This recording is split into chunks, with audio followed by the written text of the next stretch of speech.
Amerika Serikat melancarkan operasi militer dan menangkap Presiden Venezuela Nicolas Maduro pada Sabtu 3 Januari 2026.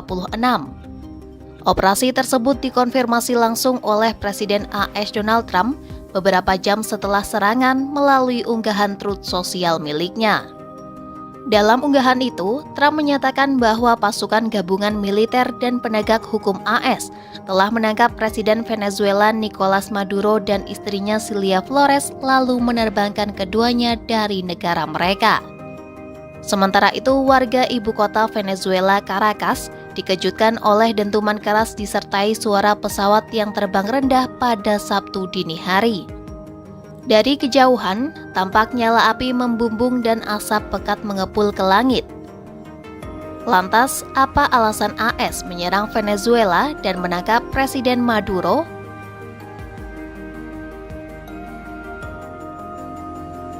Menurut Trump, motif pertama serangan AS terhadap Venezuela adalah adanya krisis migrasi.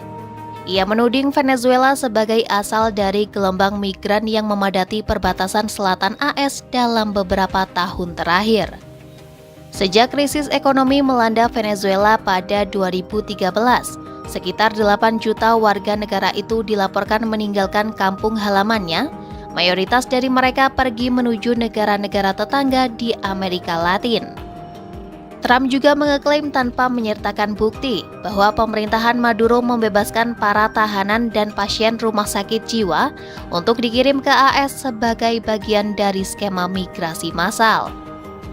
Menanggapi hal itu, pemerintah Venezuela membantah keras tudingan tersebut dan menyebut pernyataan Trump sebagai fitnah tak berdasar. Alasan kedua, Trump menuding Venezuela menjadi jalur transit utama dalam penyelundupan kokain, serta berperan dalam krisis fentanyl yang menewaskan ribuan warga AS. Washington pun menetapkan dua kelompok kriminal asal Venezuela, yakni Tren de Aragua dan Cartel de los Soles sebagai organisasi teroris asing. Trump bahkan menuding Maduro menjadi pemimpin langsung Cartel de los Soles.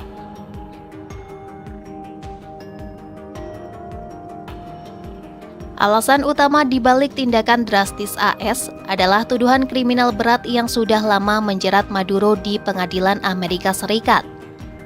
Sejak tahun 2020, Departemen Kehakiman AS telah mendakwa Maduro atas tuduhan narkoterorisme atau perdagangan gelap narkotika yang menggunakan teror untuk melindungi operasinya.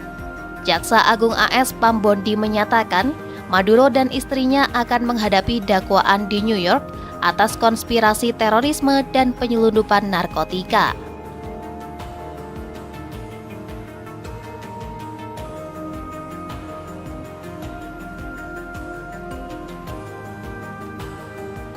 Pemerintah AS juga menuduh Maduro telah memimpin kartel narkoba yang disebut Cartel de los Soles.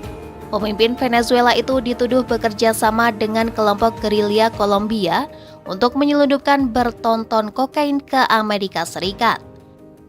Hal inilah yang dijadikan dasar hukum oleh otoritas AS untuk menuntut ekstradisi dan penuntutan terhadap Maduro di pengadilan AS setelah penangkapan tersebut.